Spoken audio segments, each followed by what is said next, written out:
This is KGW News at 11. Now Portland wins a spree of the hero, and the Portland Timbers have won the shootout in Seattle. The Timbers stay alive in the playoffs in a shootout. We are live from Seattle just ahead in a game for the ages. But first, we have three big stories to get to tonight. First, breaking news of a wildfire that has wiped out an entire town. The flames so intense, this video was actually shot in the afternoon, but the smoke blocked out the sun. Thank you for joining us. I'm Laurel Porter. Good evening. I'm Dan Haggerty. In the past 2 hours, the fire chief there has announced that the town of Paradise, California is gone. It's no more. It's a town of about 27,000 people. It's about halfway between Sacramento and Redding. You can see on the map there, thousands of structures there have been destroyed. The true extent of the damage, of course, isn't going to be known until crews can get back into that area, somewhere they can't get anywhere even close to right now. The fire went from 200 acres to 20,000 acres tonight. Residents frantically tried to flee. Many of them got stuck in gridlock along the way, including a dad and his young daughter. Listen here. Uh-oh. Why is fire here? There's always fire here. Hey, guess what? We're not going to catch on fire, okay? We're going to stay away from it. And we'll be just fine. Okay? We're doing all right. There are embers blowing under my car. We have got to get out of here. Terrifying, really scary stuff. We've learned tonight multiple people have been hurt. At least 2 firefighters have been hurt. And right now the fire is 0% contained. It is scary. At the same time, another wildfire is burning in the same Southern California community rocked by that deadly bar shooting last night. This fire in Thousand Oaks has closed the 101 freeway. Evacuation orders are in effect, and hundreds of firefighters are battling the flames right now from the ground and in the air. And now to that shooting in Thousand Oaks. Families are mourning tonight. Police say a former Marine walked into a bar and opened fire. He killed 12 people, which included a sheriff's deputy and a young man who actually survived that mass shooting in Las Vegas. Can you believe that? Jay Gray now has the latest from California. Nightfall, but still no relief from the attack that's gutted this community. I feel bad for the families and that they have to go through that, and then our whole borderline family has to go through that. It's just so sad. Investigators continue to search for evidence inside the Borderline Bar and Grill, a place that hours before the attack was filled with students like every Wednesday. We dropped and we heard the gunshots. A lot of gunshots. Fired, investigators say, by Ian David Long, a 28-year-old Marine veteran who served in Afghanistan, armed with a pistol and smoke canisters, according to those inside the club, firing dozens of rounds, killing at least 12. More than 100 inside, scrambling to escape. Our friends got the bar stools and they started slamming it against the window so we could get out. As Sergeant Ron Helis, the first officer on the scene, rushed in. He's not going to wait, he's not going to hesitate, and you can't describe it as anything other than totally heroic. Helis died from wounds suffered during a gun battle with the suspect. The 29-year veteran, a year away from retirement, leaves behind a wife and son. Jason Kaufman lost his son Cody in the attack. Oh, son, I love you so much. Oh, Heavenly Father, just please be with him. Also confirmed among the dead, Elena Housley, 18, Justin Meek, 23, and Sean Adler, who leaves behind a wife and 2 sons. There's a lot of emotions. You know, I don't really know what to feel. This community numb in the wake of our country's latest massacre. Today is the 312th day of 2018. There have been 307 mass shootings where 4 or more people have been shot. 328 people have died in those attacks. Jay Gray, NBC News, Thousand Oaks, California. Thousands of people from across the country and right here in Portland took to the streets tonight protesting President Trump's firing of Attorney General Jeff Sessions, and more importantly, who he tapped to replace him. They worry the new acting Attorney General will put the Russia investigation in jeopardy. KGW's Mike Benner is live at Waterfront Park, where hundreds gathered in Portland earlier tonight. Mike.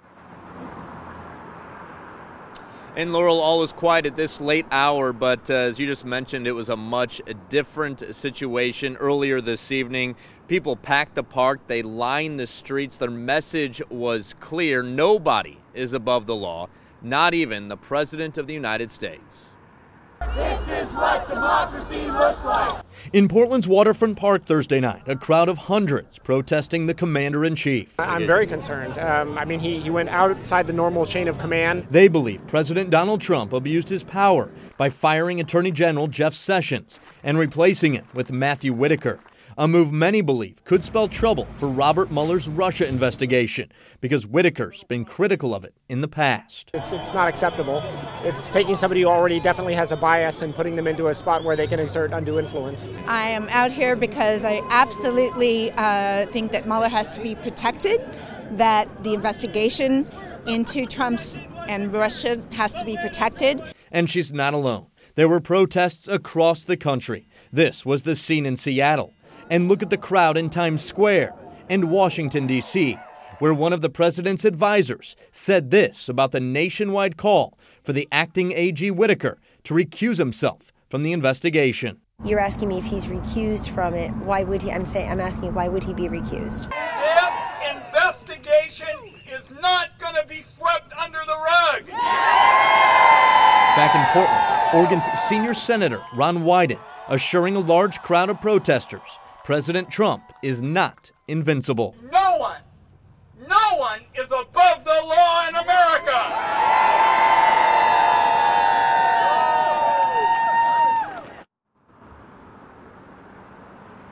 Yeah, tonight's protest lasted about an hour. There were no issues. It was very peaceful, and we understand that similar protests were held in Lake Oswego and Sherwood, among other places. Back to you in the studio. All right, Mike, thank you so much. Today's protest was organized, it was peaceful, but as we've seen many times here in Portland, demonstrations can be chaotic. Today, the Portland City Council took up an ordinance intended to stop violent protests. Mayor Wheeler and Police Chief Danielle Outlaw presented this today. There was a public hearing on the matter. It lasted much of the afternoon. Now, if passed, this ordinance would let the mayor set conditions for public gatherings. Let's say if the group has a history of violence, if the safety of people, bystanders nearby were at risk, if there is a likelihood that there would be violence at the event.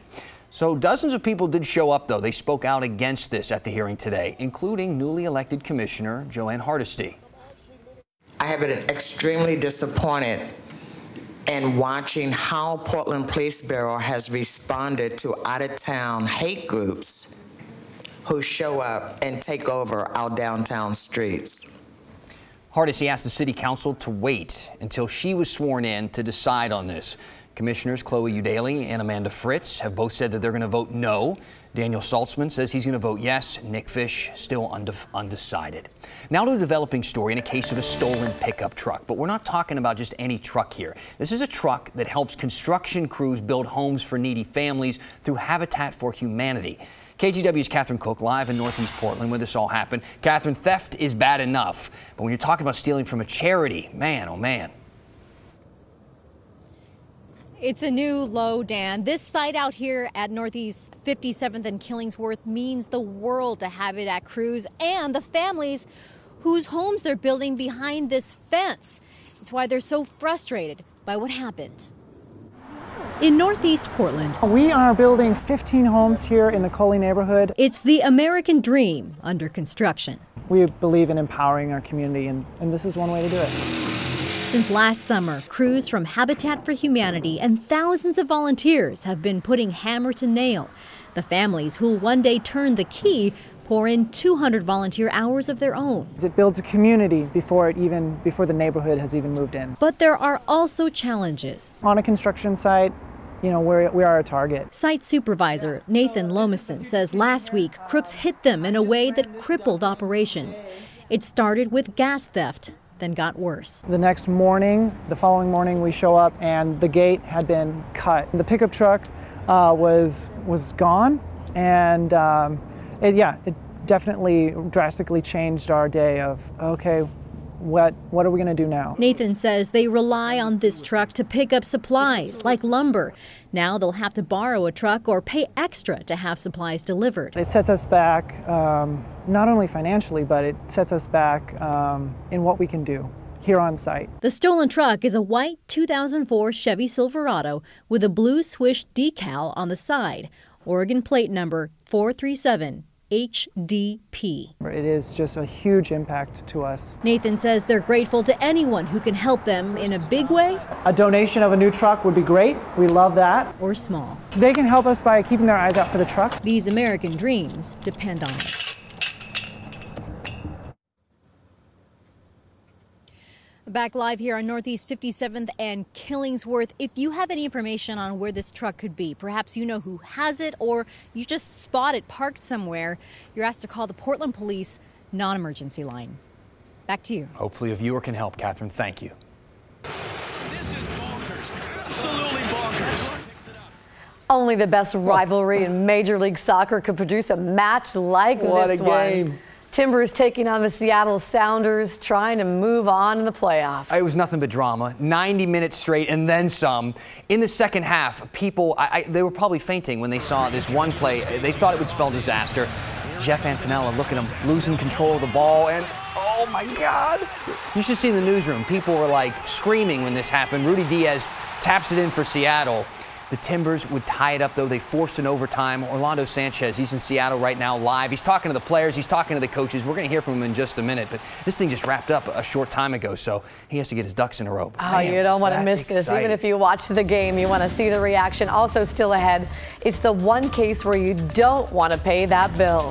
How a company's trying to charge for something that's actually free. Plus, how about this? Clearing leaves from the bike lane on a bike. One Portland man's invention to solve a pretty big problem this time of year, and it's eco-friendly too. We'll show you coming up. And those leaves are going to stay crunchy because it's going to stay dry. We've got a great sunset for you from the Oregon coast. We'll talk about the morning fog prospects, and then we'll take you down to California where fire weather warnings are in effect. Dramatic images of the smoke from the fires down that way. Fire season still going.